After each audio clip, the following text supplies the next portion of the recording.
सोमवार को जैसे ही चुनाव की तारीखों का ऐलान हुआ, बीजेपी ने मध्य प्रदेश में प्रत्याशियों की चौथी लिस्ट जारी कर दी, जिसमें कुल 57 उम्मीदवारों के नाम शामिल हैं। इनमें शिवराज सिंह चौहान और एमपी के गृह मंत्री नरोत्तम मिश्रा का नाम भी शामिल है। साथ ही राजस्थान में बीजेपी ने पहली और छत्तीसगढ़ में प्रत्याशियों की दूसरी लिस्ट भी जारी कर दी। वैसे भी चुनावी तैयारियों को लेकर बीजेपी काफी पहले से एक्टिव है। चुनावी वाले राज्यों में पीएम मोदी रैली कर चुके हैं और विपक्ष पर खूब हमलावर दिखे हैं। इन 3 राज्यों में कड़ा मुकाबला कांग्रेस और बीजेपी के बीच माना जा रहा है। ऐसे में कांग्रेस की तैयारी कैसी है और चुनाव में बीजेपी कहां खड़ी है, आइए आपको दिखाते हैं।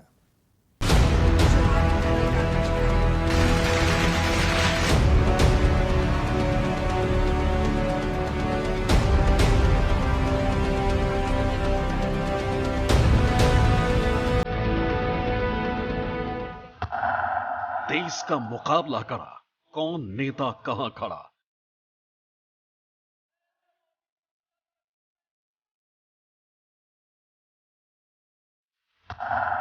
बीजेपी का सांसद मंत्रियों पर दाव, 3 राज्यों में जमा पाएंगे पार।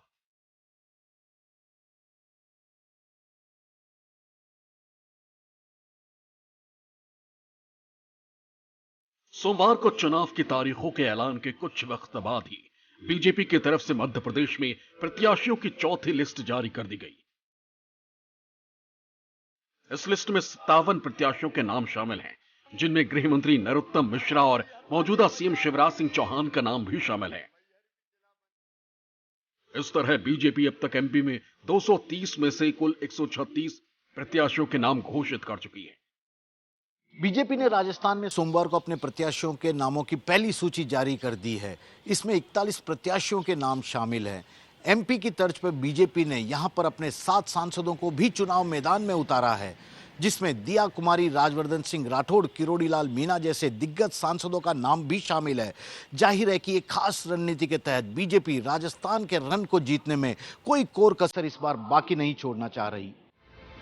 इसी के साथ बीजेपी की तरफ से छत्तीसगढ़ में दूसरी लिस्ट जारी की गई, जिसमें 64 प्रत्याशियों का नाम है। इससे पहले बीजेपी ने 21 प्रत्याशियों के नाम का ऐलान किया था। यहां कुल 90 सीटों में से बीजेपी 85 पर प्रत्याशियों के नाम का ऐलान कर चुकी है। फिलहाल छत्तीसगढ़ में कांग्रेस की सरकार है। इस बार के विधानसभा चुनाव में बीजेपी ने अपनी रणनीति में बदलाव किया है।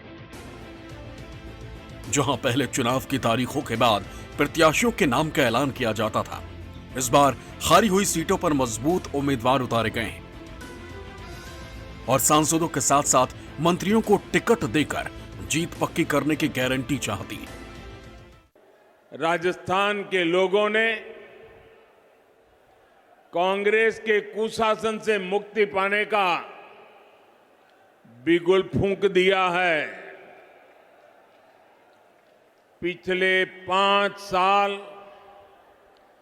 जिस तरह की सरकार कांग्रेस ने यहां पर चलाई है, वो 0 नंबर पाने की हकदार है। पीएम मोदी तीनों राज्यों मध्य प्रदेश, छत्तीसगढ़ और राजस्थान में चुनावी जनसभा कर चुके हैं। अगर 15 महीने छोड़ दें तो मध्य प्रदेश में करीब 2 दशक से बीजेपी की सरकार है, लेकिन इस बार मुकाबला टक्कर का लग रहा है। बीजेपी यहां बिना सीएम चेहरे के मैदान में उतरी है। खुद शिवराज सिंह चौहान रैलियों में ऐसे बयान दे चुके हैं जिनके मायने बहुत गहरे हैं।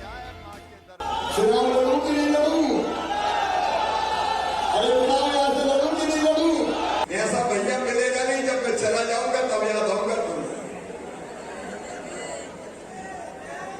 मैंने मध्य प्रदेश में राजनीति की परिभाषा बदल दी। हमारे गरीब भाई बहनों, किसान भाई बहनों, आपने बरसों तक देखा कांग्रेस का राज। बताओ कभी जनता की ऐसी चिंता होती थी क्या? बोल के बताओ, होती थी क्या? अरे मैं कोई सरकार थोड़ी चलाता हूं, मैं परिवार चलाता हूं, परिवार। तीनों राज्यों में बीजेपी नेताओं ने पूरी ताकत झोंक रखी है, क्योंकि 3 में से सिर्फ एक राज्य में ही बीजेपी की सरकार है। पीएम मोदी छत्तीसगढ़ में रैली के दौरान कांग्रेस सरकार पर घोटालों के आरोप लगा चुके हैं, तो यहां कांग्रेस भी कमर कस चुकी है। तब छत्तीसगढ़ से जो 36 वादे कांग्रेस ने किए थे, उन 36 वादों में से एक था कि राज्य में शराबबंदी लागू की जाएगी। कहा यह भी था कि जो अनुसूचित क्षेत्र है वहां ग्राम सभाओं को शराबबंदी का अधिकार दिया जाएगा। अब 5 साल होने को है और सच्चाई ये है कि कांग्रेस ने छत्तीसगढ़ में हजारों करोड़ रुपए का शराब घोटाला जरूर कर दिया है। सरकार के साथ भी अनुभव से ही भरोसा बनता है, और अनुभव किस चीज का होता है? निष्ठा का होता है।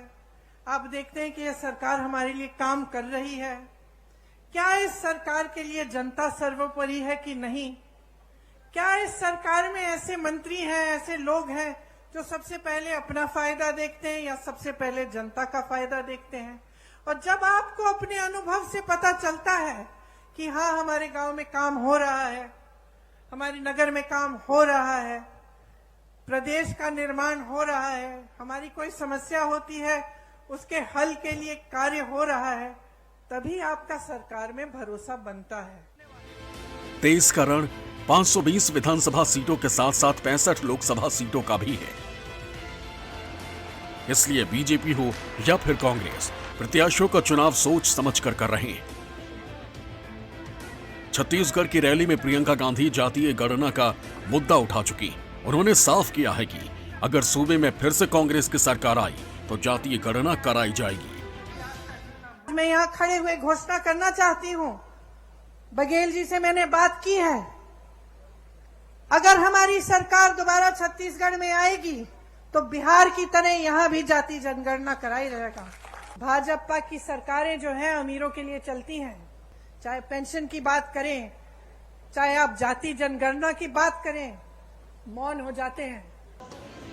राजस्थान में तो अशोक गहलोत चुनाव की तारीखों के ऐलान से पहले ही जातिगत गणना को लेकर प्रस्ताव पास कर चुके हैं। जानकारों का मानना है कि ये न सिर्फ 23 बल्कि 24 के रण की अभी से तैयारी है। मुख्य फैसला बहुत इम्पोर्टेंट किया गया है कि जो राहुल गांधी जी ने कहा था रायपुर के अधिवेशन के अंदर, कांग्रेस अधिवेशन के अंदर जातिगत जनगणना की प्रस्ताव पास हुआ, उसके आधार पर हमने तय किया है राजस्थान सरकार भी बिहार की तरह जातिगत जनगणना करवाएगी। और उसके बाद में राहुल गांधी जी बार बार कह रहे हैं जितनी जिसकी जो जनसंख्या है उसकी भागीदारी उतनी होनी चाहिए।